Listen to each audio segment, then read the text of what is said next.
जिस शख्स को 10 अप्रैल 2022 को चश्मे ज़दन ने पूरे मुल्क में पाकिस्तानी अवाम के खोलते हुए लावे की तरह बाहर निकलने और 20 नवंबर 2022 को वज़ीराबाद में शानदार मनसूबाबंदी से किए गए कातिलाना हमले में इमरान के मौजज़ाना तौर पर बच निकलने में मशीयत इज़्ज़ी के इशारे नज़र नहीं आते, उसकी आंखों की पट्टी खुलने में अभी शायद चंद माह लग जाएं। ये आंखों, कानों और दिलों पर लगी हुई मोहरें होती हैं जो किसी शख्स के अंजाम से पहले नहीं खुलती। इस्लामाबाद के दरवेश नसीम अनवर बेग का आबाद आस्थाना, जिसकी एक एक ईंट कुदरतुल्लाह शहाब ने अपनी निगरानी में लगवाई थी, वहां उनके वजूद से जो फैज़ जारी होता था, उनकी बहारें लूटने के लिए मैं क्वेटा से आया करता था। 11 सितंबर 2001 के बाद मुशर्रफ दौर में भी ऐसा ही घटाटूप अंधेरा छाया हुआ था।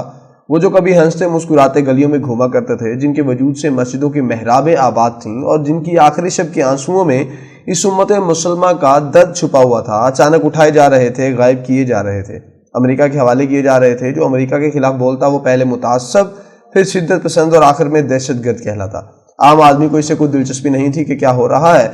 इस तरह यह कहकर गुमराह कर दिया गया था कि हम अपनी बका और सलामती की जंग लड़ रहे हैं। इसी परेशानी में एक रोज़ मैं बेग साहब की महफिल में जा निकला। मुझे परेशान देखकर उन्होंने मुशर्रफ के बारे में एक फिक्रा कहा जो आज हूबहू सच साबित हो रहा है। मैंने उस दरवेश की ये बात जब कॉलम में लिखी तो इसका तमस्कर उड़ाने वाले बेशुमार थे।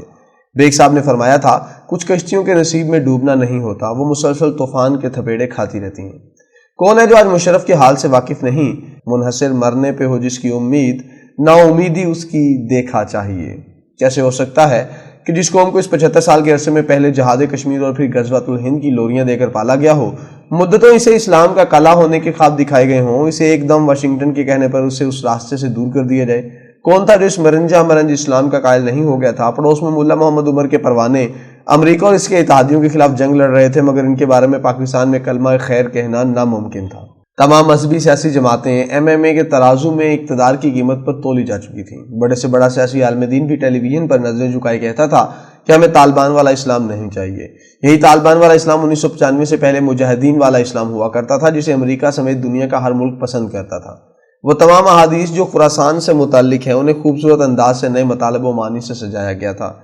लाइब्रेरियों की गर्द से नेमत शाह वली की पेशगुइयाँ निकाली गईं। इन्हें गज़वातुल हिंद वाली 18 अहादीस और इमाम मेहदी वाली अहादीस के साथ मिलाकर पढ़ा जाने लगा।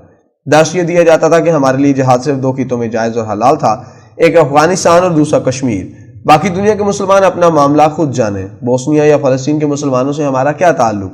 अफगानिस्तान से आखिरी रूसी फौजी निकला तो सारी तवानाइयाँ कश्मीर की तरफ मबजूल हो गईं, लेकिन 11 सितंबर के बाद कश्मीर फतह करने और गज़वातुल हिंद लड़ने और इस्लाम का कला जैसे नारे भी अमेरिका के कहने पर इस कौम से छीन लिए गए।